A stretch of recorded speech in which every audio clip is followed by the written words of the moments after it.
Hi guys, Bing Chilling here. Thanks to the dedicated members of the community, Evolve is now moddable. A brand new community patch has been put together with the goal of delivering a fresh and more balanced hunt experience. It includes everything from nerfs to overpowered mechanics, buffs for underperforming characters, and even some brand new gameplay tweaks. This patch is all about breathing new life into Evolve while keeping its core gameplay intact, keeping the game exciting for both veterans and newcomers. Let's jump into the patch notes and see what's new. Let's start off with some general game updates. A new reinforcement time has been added. You may now select 1 minute and 45 seconds as the reinforcement timer. In vanilla, the 130 dropship sometimes felt too fast for monsters to punish surviving hunters, while 2 minutes was too long for hunters to rejoin the fight. This serves as a middle ground between the old options, and we highly recommend using it for your custom hunt matches. Wildlife has been updated to support more consistent Stage 1 feeding routes. The initial spawn delay for wildlife has been reduced from 20 to 15 seconds. This means wildlife will now start appearing shortly after the monster gains control, making it easier to feed and survive the vulnerable early game. In addition, the wildlife death cooldown has been lowered from 480 to 360 seconds. This helps ensure that the map doesn't run dry too quickly and creates a more consistent flow of food for the monster. All players now automatically have 3-star masteries unlocked.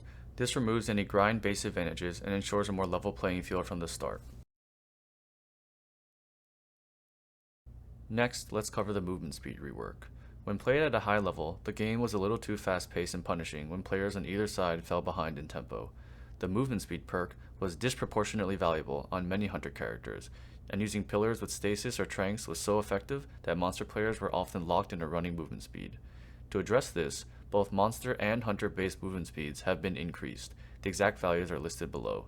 This adjustment should create a more balanced pace of the game while also encouraging greater perk variety. In line with this change, other perks have been rebalanced to better complement the new speeds. Important note, there's currently a bug in the in-game UI where the displayed values may appear incorrect. Please refer to the patch notes for accurate numbers. With that in mind, let's start by looking at the new specific perk adjustments for hunters and how they've been rebalanced to fit the new movement system. Movement speed no longer provides a 25% sprint boost. Instead, it now lets you shoot while moving at full speed in any direction, a true run and gun experience that rewards aggressive, mobile playstyles. Jump height has been slightly toned down, reduced from 300% to 250%. When paired with movement speed, it was simply performing too well. Despite the nerf, it still remains a strong and viable perk. Jetpack recharge has also been reduced from 75% to 60%. Similar to jump height, it was simply performing too well with the new movement speed buff, which made it too easy for hunters to fly around the map with minimal downtime. Capacity remains at 40%, but now reloads at a flat pace instead of a percent-based recharge. Stasis and tranks have also been nerfed by 15% across the board. Slows have been strong for too long and was nerfed to bring it in line with other forms of CC. Let's move on to the monster perk changes.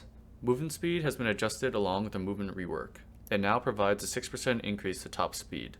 In addition to that, movement speed while meleeing has also been increased by 6%, giving monsters more fluidity in close combat. Damage bonus still provides a 10% damage increase, but is now only limited to abilities. This means no bonus damage for basic melees or pounces. The goal here is to create clearer trade-offs and specialization between perk choices. Markov has always been a straightforward character, built around steady damage and strategic mind placement, punishing monsters that push too hard or overextend. This patch gives him a slight damage boost and major quality of life improvements to his mines, making him feel more reliable and rewarding to play.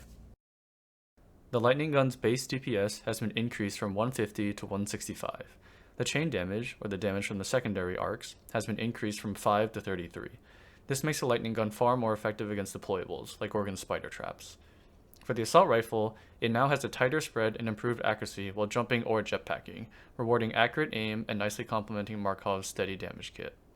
Lastly, the Arc Mine's HP has been increased from 25 to 91, making them much harder for monsters to accidentally destroy. The physical knockback has also been removed, so no more getting launched when a mine explodes on a weird ledge or a pillar. And lastly, the damage has been reduced from 600 to 455, to balance out the buff in durability and consistency. Next up is Hyde. Hyde is solid but suffers from long reloads and clunky weapon swaps. To address this, his weapons have been buffed to be more consistent.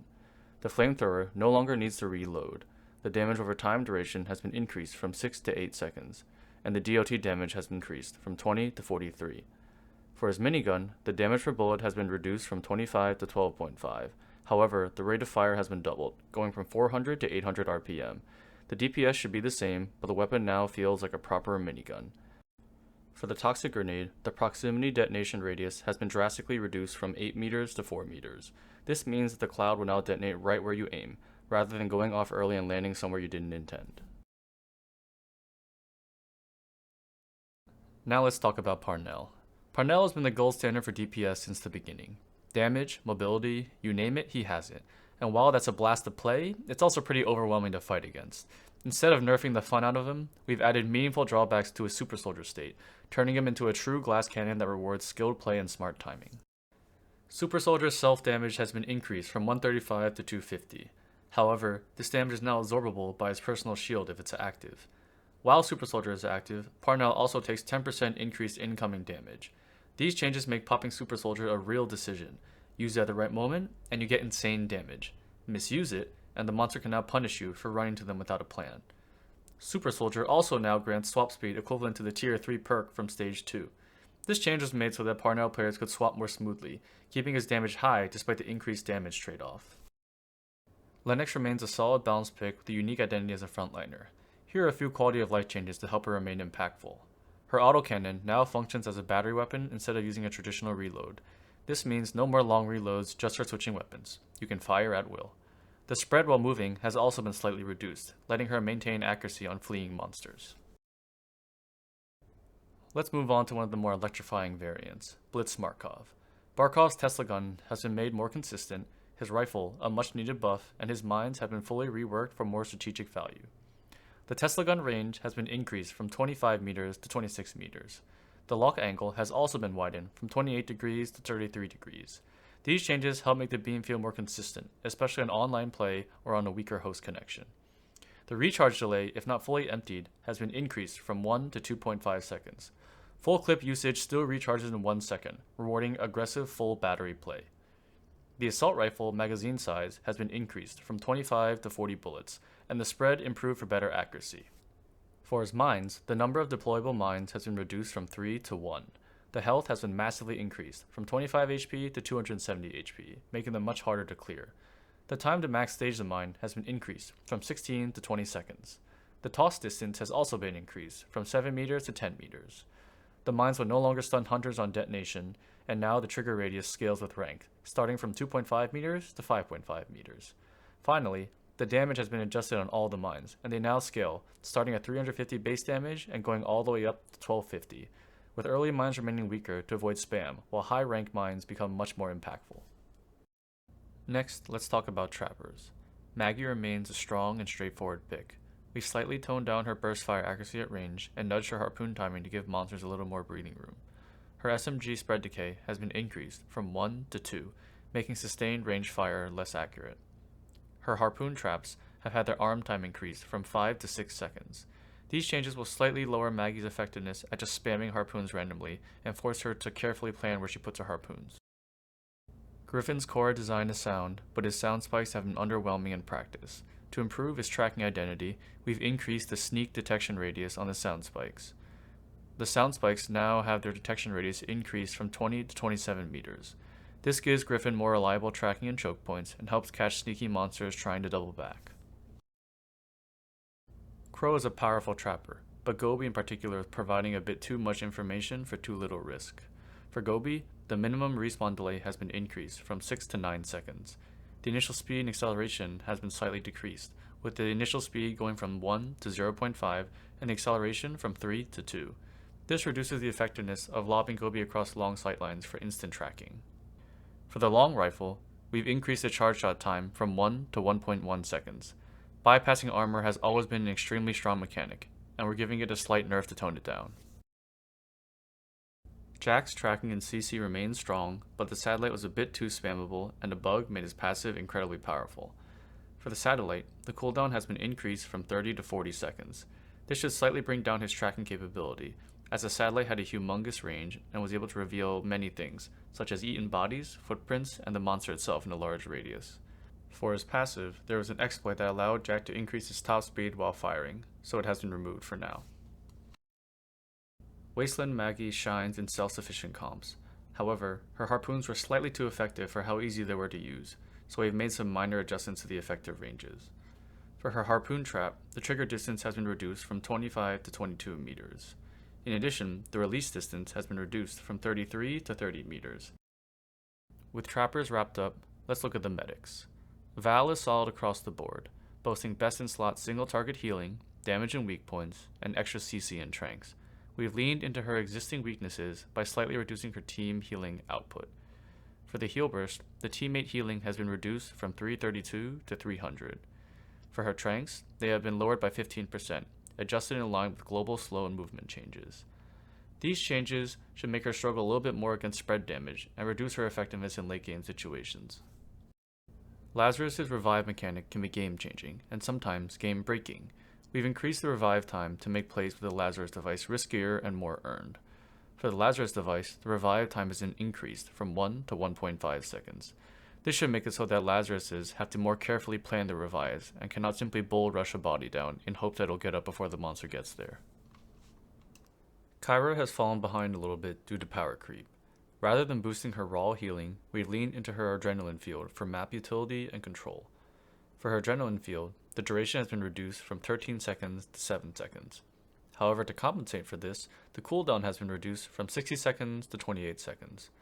This makes a speed boost a much more regular and flexible tool that you can use to traverse the map quickly, rather than it just being a combat tool. Slim's AoE healing and spore denial mechanics were a bit too consistent denying the monster options, particularly in killing out hunters that were downed. We've made key adjustments to both his down healing and spore cloud to address this. For the spore cloud, it no longer blocks monster smell. Instead, it now grants 8% damage resistance to the hunters inside of it. The radius has been increased to 13 meters, and the duration has been reduced from 7 to 5 seconds. For the healing field, the in-cap healing has been reduced from 300 to 201. While this is a large nerf to Slim's in-cap healing, we believe that the DR from spores will compensate for this. Let's take a look at Emet. Emet's healing in the early game is inconsistent, while his late game healing around a structure is strong. His respawn beacon, while theoretically powerful, was somewhat limited in practicality. To address this, we've improved buoy consistency and reworked the beacon into a more dynamic support tool. For his healing buoys, the arm time has been reduced from 2 seconds to 1 second. The effect radius has been increased from 15 meters to 16.5 meters. The healing per second has also been increased, going from 40 to 45 HP per second. However, the buoys will no longer burst prematurely. The healing only begins after arming, meaning you can no longer heal people by throwing buoys in the air. For the respawn beacon, we've replaced it with a support buoy, a short-lived jetpack booster that helps teammates reposition and return to healing range. Think of it as a mini stunny boost you can give to all of your teammates at once. However, they need to use their own jets for it. It simply increases the thrust. Rogue Val's range was too limited for her to fully realize her durable combat medic identity. We've improved her range and shifted some of her healing emphasis more to her med gun. For the chain med gun, the range has been increased from 35 to 40 meters. Her in-cap healing has also been increased, going from 120 to 130 per second if you are directly healing a body. For the healing aura, the range has been increased from 30 to 40 meters. However, the in-cap healing has been reduced, going from 60 to 50. These changes should shift the focus from passive healing to more active support, as well as allow her to play at further ranges more effectively. For supports, we'll start with Hank. Hank's shielding power has been slightly reduced due to the capacity nerf, so we are giving him a small damage buff to compensate. The laser cutter damage has been increased from 10 to 11. We hope that this minor buff will compensate slightly for his lower shield power and encourage more aggressive play. Let's move on to Bucket. His sentry turrets have been tuned to be more effective at all stages, not just during a full setup. The toss distance has been increased from 7 to 10 meters, making them easier to throw out while moving or in combat. The engage range has been bumped up from 30 to 40 meters. The disengage range has been increased from 30 to 45 meters. The sentry spread has been reduced. They're now more accurate between 25 to 45 meters. And lastly, the fire rate has been increased and the bullet damage reduced. The overall DPS is unchanged, but you'll hear a lot more satisfying hit sounds on weak spots. Cabot has received a small buff to his rail cannon. The rail cannon can now apply weak spot multipliers, but only to half the damage. This should increase the skill ceiling of Cabot and also make it more fun to shoot weak spots. The damage amp now requires a minimum of 70 ammo to fire. This prevents 1% ammo abuse with big bursts of damage, like Torvald's Mortars or Lennox's Thunderstrike. Now let's address Sunny. Sunny has been overpowered for too long and is getting some much needed nerfs to her shield drone and jetpack booster. For the shield drone, the reload time, or the time it takes to place a second drone, has been increased from 1 to 5 seconds. The HP has been reduced from 250 to 180. It now dies in roughly 2 light melees from any monster.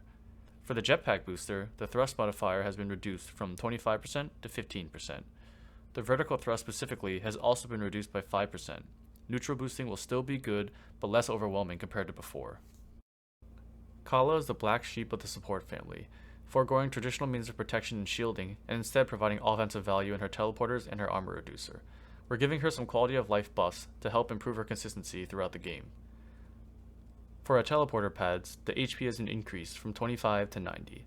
The physical explosion has been disabled when it is destroyed. Similar to a Markov mine, you will no longer be launched when the teleporter gets destroyed. For her armor reducer, the lock-on angle has been increased from 25 to 30. The regen time has been increased as well, from 15 seconds to 20 seconds. For Banshee missiles, the homing speed has been increased from 6 to 10. Similar to the changes made in Stage 2, Kala's mines will now home in more quickly and consistently. Lastly, for Tech Sergeant Hank, his shield gun exploit has been fixed. One full clip will now reliably fill one full charge of shields on a hunter. This should make it so that macros are no longer necessary for the character. Now that we've finished the hunters, let's finally move on to the monsters. First we have Goliath. The gold standard for monster balance has received some minor changes to his charge and his leap smash. The charge radius has been increased at all ranks from 1 to 3. The cooldown in combat has been decreased at levels 2 and 3. The duration has been increased at levels 2 and 3 as well, meaning the charge will last longer and go further. For his leap smash, the radius has received a small nerf going from 7.6 to 7. Meteor Goliath traditionally struggles in the high sustain comps, such as Slim Hank, and is getting a nice quality of life buff to address this. Each ability now applies its own stackable burn effect. For the burn DOT, it does 25 damage per second, lasts 6 seconds, and can have up to 4 stacks if you land all your abilities. For his charge, the radius has been increased at all levels and the cooldown has been reduced at higher levels, similar to OG. Also in line with OG, we are lowering the leap smash radius in MG, going from 7.6 meters to 7.2. These changes should allow him to choose between spreading damage and focusing on a single target. Kraken is a monster that has been held back by the bugginess of Lightning Strike. To address this, we've now readjusted Lightning Strike to work more reliably, but it no longer can be moved. For Lightning Strike, it is no longer movable, and the radius has been increased by 1 meter at all levels. For his Aftershock, it now gives a 10% damage reduction while active. In addition, in line with the movement speed rework, his traversal recharge speed has been decreased from 17 seconds to 14 seconds. We hope that this change will bring more consistency to the Kraken. Now let's look at the other Kraken variant, Kelder. Kelder was previously overtuned before the launch of Stage 2, and was not played much due to this fact. We have reverted a large number of changes and tuned him down to be more fair to play against. The Lightning Strike radius has been decreased at all levels. For Chain Lightning, it now applies the highest damage to the closest target and lowest damage to the furthest. It also grants Kelder 10% DR while active, similar to the change we made to the regular Kraken. The range has been increased at lower levels, but decreased at higher levels. For the Banshee missile, the damage has been reduced at all levels. For his Death Spiral, the radius has been decreased at all levels, and the damage has also been decreased at all levels. Kelder should now feel much more fair to play against, so feel free to play him guilt-free now in your games. Last but not least, we have Behemoth. Behemoth has always been crippled by his inability to move around the map smoothly, hitting obsidian grubs and walls and completely stopping his roll. The roll now has been buffed to be much more consistent, accelerating faster in Stage 1 and slower in Stage 3, helping Bob move better on the map. To compensate for these movement buffs, he's received some small nerfs in other areas of his kit. The roll damage has been decreased from 190 to 175 at all levels. The tongue grab cooldown has been increased from 7 to 10 seconds. The lava bomb DOT has had its duration reduced from 6 to 3 seconds. We hope that these changes will help Behemoth feel more like a mobile fortress. That wraps up the review of the 1.4 patch notes. We hope that these changes will bring a fresh coat of paint to the evolved meta, opening the door for new strategies and team comps. Whether you're a returning veteran or a curious newcomer, we hope you'll jump in, give it a try, and most importantly, have fun. If you're interested in trying this patch, there will be a link in the description for the modded server. Thanks for watching, and we'll see you in the dropship.